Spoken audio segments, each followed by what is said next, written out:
नमस्कार साथियों।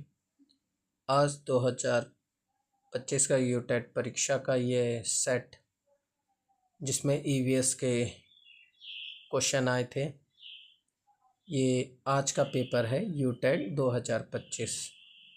तो पहला क्वेश्चन है, इनमें से कौन सा पवित्र उपवन विभिन्न जंगली पौधों के लिए जीन बैंक के रूप में कार्य करता है? तो इसका राइट ऑप्शन बी है। निम्नलिखित में से किस क्षेत्र में अधिकतम विविधता है? तो इसका राइट ऑप्शन डी है।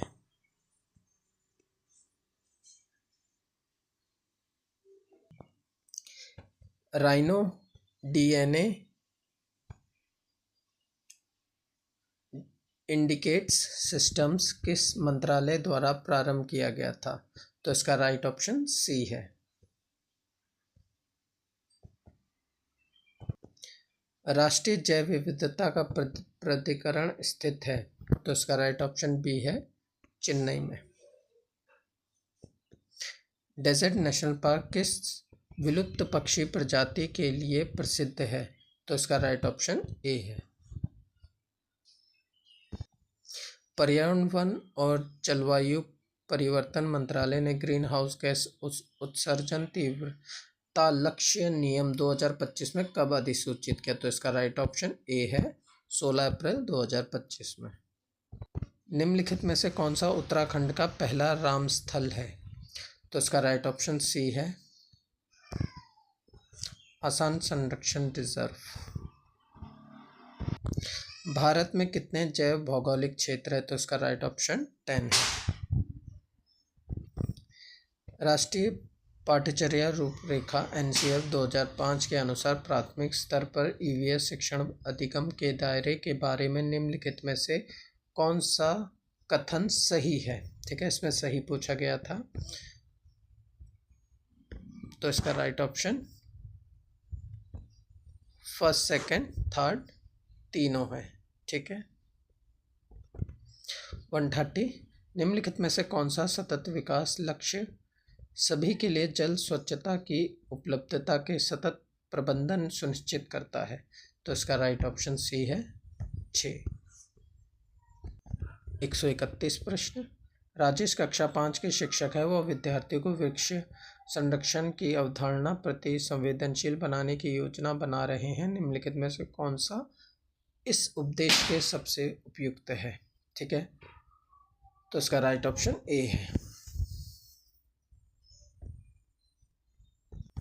निचली कक्षाओं में पर्यावरण अध्ययन विषय में रुचि पैदा करने के लिए उपयोग की जाने वाली शिक्षण पद्धति होनी चाहिए? तो इसका राइट ऑप्शन बी है, मनोरंजन एवं खेल संबंधी। ये सभी आंसर गूगल से सर्च करके बनाए गए हैं। ठीक है, ये आंसर एकदम सटीक है। आप अपने आंसर भी कमेंट बॉक्स में डालते रहिएगा और प्लीज़ चैनल को लाइक और सब्सक्राइब जरूर करिएगा। 133, मनुष्य प्रकृति से अलग और प्राकृतिक नियमों के अधीन नहीं है, यह एक अवधारणा है? तो राइट ऑप्शन इसका डी है, प्राकृतिक नैतिकता की। उत्तराखंड में दून घाटी के निर्माण के लिए मुख्य रूप से कौन सी नदी जिम्मेदार है? तो इसका राइट ऑप्शन है, सोंग नदी, ऑप्शन सी। 135, प्राथमिक छात्रों के लिए ईवीएस में निम्नलिखित में से कौन सी सबसे उपयुक्त रचनात्मक मूल्यांकन रणनीति है? तो इसका राइट ऑप्शन सी है, समूह चर्चाओं का अवलोकन करना और वास्तविक घटनाओं का रिकॉर्ड रखना। ठीक है, अब हम 136 प्रश्न में चलते हैं। जीव ईंधन को निम्नलिखित में से किस तकनीक द्वारा निकाला जाता है? तो इसका राइट ऑप्शन सी है, इसका राइट ऑप्शन बी है, हाइड्रोलिक फीचरिंग के द्वारा, ऑप्शन बी। कार्बन फुटप्रिंट शब्द का तात्पर्य है? तो इसका राइट ऑप्शन सी है। एक समूह चर्चा के दौरान प्रिया ने सुझाव दिया कि केवल लड़कों को ही पवन चक्की का मॉडल बनाने के लिए उपकरण चलाने चाहिए, जबकि लड़कियों को उसे सजाने पर ध्यान केंद्रित करना चाहिए। शिक्षक ने लड़के और लड़कियों दोनों को गतिविधि के सभी भागों को आजमाने के लिए प्रोत्साहित किया। शिक्षक का यह कार्य निम्नलिखित में से किस पर्यावरण अध्ययन पाठ्यचर्या संबंधी अपेक्षाओं का समर्थन करता है? तो इसका राइट ऑप्शन है ऑप्शन डी। प्रबल भ्रांतियों के संरक्षण के लिए भारत सरकार ने निम्नलिखित में से एक को समुद्री पार्क घोषित किया है। 139 का जो राइट ऑप्शन है वो है ऑप्शन सी, कच्छ की खाड़ी, गुजरात, 1982 में। उत्तराखंड वन विभाग ने राज्य का पहला स्केडल गार्डन किस स्थान पर स्थापित किया? तो इसका राइट ऑप्शन बी है हल्द्वानी, बी हल्द्वानी। इसका राइट ऑप्शन हल्द्वानी है। ये ऊपर नीचे ABCD हो गया, आंसर हल्द्वानी है। वह उपकरण जो वायुमंडल में विभिन्न ऊंचाइयों पर तापमान, दबाव और आर्द्रता को मापता है? तो इसका राइट ऑप्शन है ऑप्शन बी।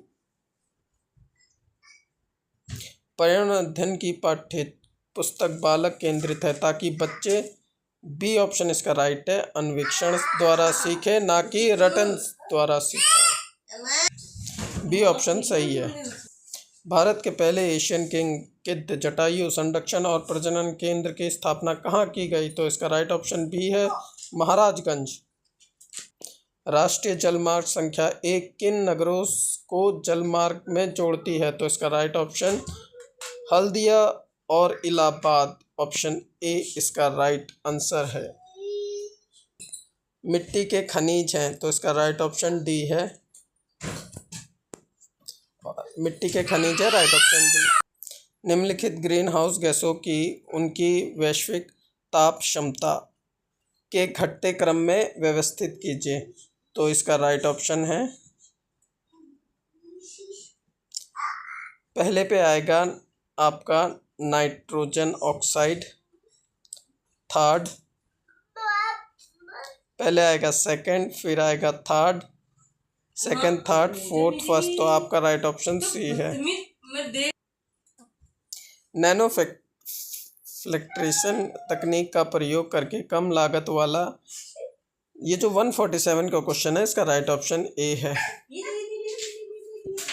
भारतीय औद्योगिक संस्थान मद्रास। पर्यावरण के निम्नलिखित घटकों में से कौन सा पदार्थ का प्रभावी वाहक है? तो इसका आंसर है वायु और जलमंडल, ऑप्शन ए। एक बच्चा पर्यावरण अध्ययन को भौतिक, जैविक, रासायनिक, सामाजिक, सांस्कृतिक अन्य आयामों से सीख सकता है। इस कथन इस बात की पुष्टि करता है पर्यावरण का समग्र क्षेत्र, यानी इसका राइट ऑप्शन बी है। पर्यावरण अध्ययन पढ़ाने के लिए निम्नलिखित में से कौन सा उद्देश्य आवश्यक नहीं है? तो आप यहाँ देख सकते हैं, नहीं याद रखना, कंठस्थ कराना नहीं होता। तो इसका राइट ऑप्शन बी है। आई होप आपको मेरी वीडियो अच्छी लगे, प्लीज़ लाइक और सब्सक्राइब कीजिएगा। और ये जो है सेट बी है।